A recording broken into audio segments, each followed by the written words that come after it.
Last week, the United States Department of Agriculture canceled $1 billion in funding for local food purchasing for schools and food banks, gutting the program that Moon Valley Farm is relying on for produce sales across 12 school districts in Maryland.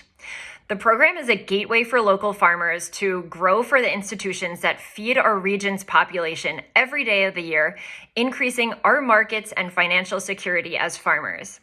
Without this program, local farmers like Moon Valley are not competitive enough to access institutions as customers because our produce simply isn't cheap enough to compete with the global conglomerates like Sysco, US Food, and Performance Food Group, who will win against local farmers every single time in the race to the bottom for these contracts.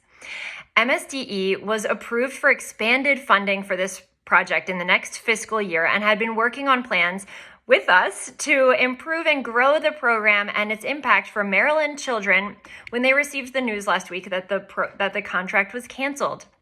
Farmers like us have expanded our production and modified our crop plans to grow specific produce for this local Food for Schools program. Moon Valley has worked with Maryland school systems under this and similar programs since 2021, and we've been collaborating with districts to develop new systems to make seasonal and local farm produce options viable and available for school children throughout their breakfast and lunch programs. The program provides healthy and fresh produce options for the kids and educational opportunities for the students to learn about the seasonality of produce and how farmers grow it.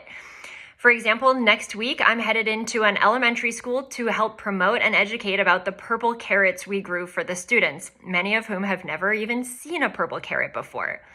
When farmers have more financial resources, we're able to make investments in our soil to sequester more carbon, fighting climate change, and make investments in our infrastructure to weather climate disasters, supply chain disruptions, and even pandemics. So what can you do?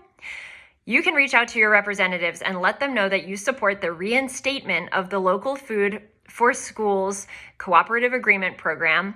And while you're at it, let them know that we need the grant and loan programs to be unfrozen so that we can access our committed funds. Thank you for your support.